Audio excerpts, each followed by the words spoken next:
में पूछ रहा है कि FADH2 is produce during which step of Krebs cycle. तो आपने क्रेब्स साइकिल को अच्छी तरह से याद करना है। वो पूछ सकता है कि कोएंजाइम ASH कहाँ रिलीज़ होता है, वाटर कहाँ कहाँ पे ऐड होता है। वाटर ऐड होने की दो पोजीशंस हैं, ये वाली और ये वाली। वो आपसे पूछ सकता है कि NADH कहाँ कहाँ पे बनता है। वो आपसे पूछ सकता है कि CO2 कहाँ कहाँ पे निकलता है। तो आपने इन ऑप्शंस को आपने इस तरह के MCQ सॉल्व करने के लिए आपको स्ट्रक्चर अच्छी तरह से, क्रेब्स साइकिल अच्छी तरह से याद होनी चाहिए। तो फिर उसने पूछा कि FADH कहाँ पे बनता है। FADH बनता है जब सक्सीनेट फ्यूमारेट में कन्वर्ट हो। तो इसका ऑप्शन क्या हो गया, when succinate is converted into fumarate. इस MCQs को वो एक और अंदाज से भी पूछ सकता है। वो पूछ सकता है कि जब सक्सीनेट की ऑक्सीडेशन हो, सक्सीनेट की ऑक्सीडेशन सक्सीनेट की ऑक्सीडेशन हो, यानी कि सक्सीनेट इलेक्ट्रॉन लूज़ कर रहा है, किसको दे रहा है, FADH2 को। कहाँ किसकी रिडक्शन किसकी हो रही है, FAD की।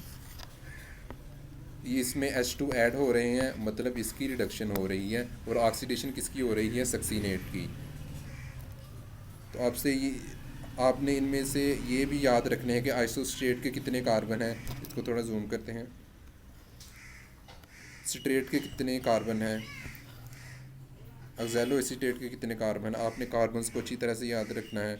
आपने CO2 को याद रखना है, कितने CO2 कहाँ पे निकलते हैं, एक, दो, और ये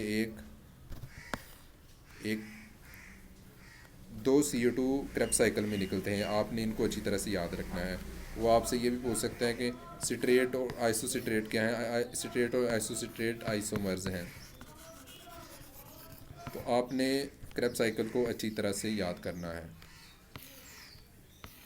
1011th MCQs है हमारे पास के। पूछ रहा है कि recent studies in HIV reveal that the virus infects and multiply in the dash but does not cause disease. तो हम ये बुक की लाइन थी कि HIV हो स्पेसिफिक कौन है, मंकीज़।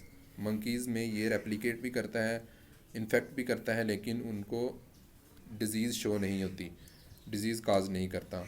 तो मंकीज़ हो स्पेसिफिक हैं। तो ये आपसे ये MCQ जिस तरह भी पूछ सकता था कि मंकीज़ किस किस फैटल कौन सा जो फैटल वायरस है उससे हो स्पेसिफिक है। तो आपने अच्छी तरह याद रखना है कि वो HIV है।